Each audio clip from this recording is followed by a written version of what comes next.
प्रेरित इसका मतलब है भेजा हुआ, नियुक्त किया हुआ, ऐसा जिसे आज्ञा देकर भेजा गया। यहाँ पहली बार यीशु के 12 शिष्यों के नाम हैं। वे पहले शिष्य थे, बाद में प्रेरित। अगर किसी ने यीशु से खुद नहीं सीखा है तो वह दूसरों को क्या सिखाएगा? देखिए, उन्होंने खुद मसीह और उनकी उपस्थिति से अधिकार पाया है। वह उन्हें भविष्य के अगुवे बनने के लिए तैयार कर रहे थे। यीशु ने अपने प्रेरितों को इसलिए चुना ताकि वे पृथ्वी पर उनको पेश करें और खरी शिक्षा दें। आरंभिक प्रेरितों का एक अलग स्थान था। उस स्तर के प्रेरित आज तक नहीं हुए हैं और नहीं होंगे। उनके पास एक अनोखा काम था और उन्होंने उसे पूरा किया भी। सामर्थी काम, ऐसे कार्य जिन्हें अलौकिक शक्ति से किया जाता है। ये एक प्रेरित के निशान थे।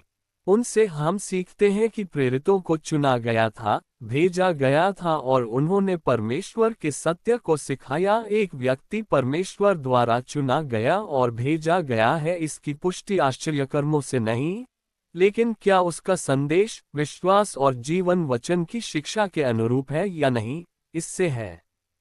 यदि ऐसा नहीं है तो हमें अद्भुत कामों को शक की दृष्टि से देखना चाहिए। ऐसे लोगों को धन संपत्ति के लोभ को त्याग कर पौलुस के समान जीवन जीना चाहिए। हम तब उनकी जरूर सुनना चाहेंगे। पौलुस और दूसरे प्रेरितों ने अपनी शिक्षा का निर्माण नहीं किया था।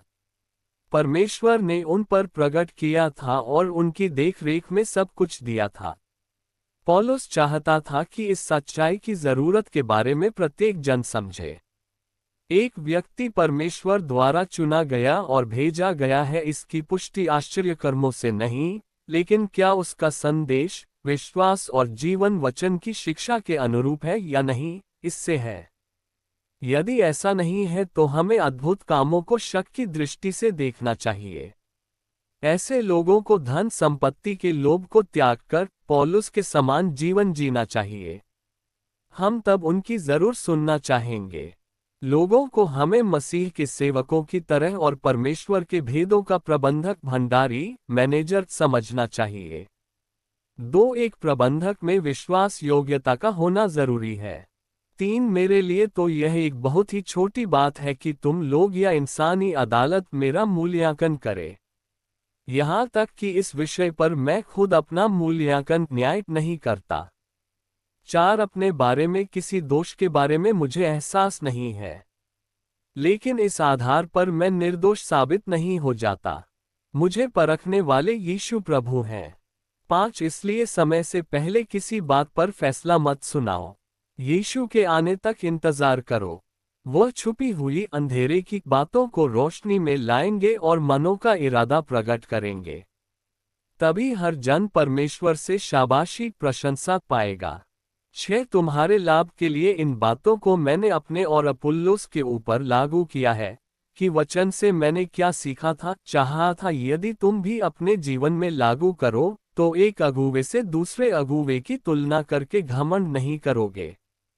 7 किस वजह से तुम ऐसी नाप तौल करते हो? ऐसा क्या है जो तुम्हें परमेश्वर से न मिला हो? यदि तुम्हें मिला है, तुम्हें घमंड क्यों होता है जैसे कि तुम्हें सब कुछ भेद स्वरूप न मिला हो? 8 तुम्हें ऐसा लगता है कि तुम्हारी हर जरूरत पूरी हो चुकी है। तुम सोचते हो कि तुम रईस हो चुके हो।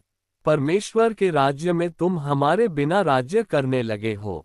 मेरी कामना ये थी कि तुम राज्य करते होते, इसलिए कि तब हमने तुम्हारे साथ राज्य किया होता। 9 मुझे ऐसा लगता है कि परमेश्वर ने हम प्रेरितों को युद्ध में एक फौज की विजय परेड की आखिरी पंक्ति में राजनैतिक युद्ध बंदियों की तरह जो मारे जाने वाले हैं, स्वर्गदूतों और लोगों को दिखाने के लिए रखा है। 10 मसीह के लिए हम बेवकूफ से लगते हैं, लेकिन तुम मसीह में अपने आप को बुद्धिमान समझते हो। हम कमजोर हैं, तुम ताकतवर हो। तुम्हें आदर मिलता है, हमें बेइज्जती। 11 इस समय तक हम भूखे प्यासे हैं, अच्छे कपड़े नहीं पहनते हैं, बुरा बर्ताव सहते हैं और सिर के ऊपर छत तक नहीं है। 12 हम अपने ही हाथों से मेहनत करते हैं, जब लोग हमारे खिलाफ बोलते हैं, हम आशीष देते हैं। जब हमें सताया जाता है, सहते रहते हैं। 13 जब हमारे बारे में झूठ बोला जाता है, हम दोस्त की तरह जवाब देते हैं। अभी तक हमें दुनिया की धूल मिट्टी और कचरा समझा जाता है।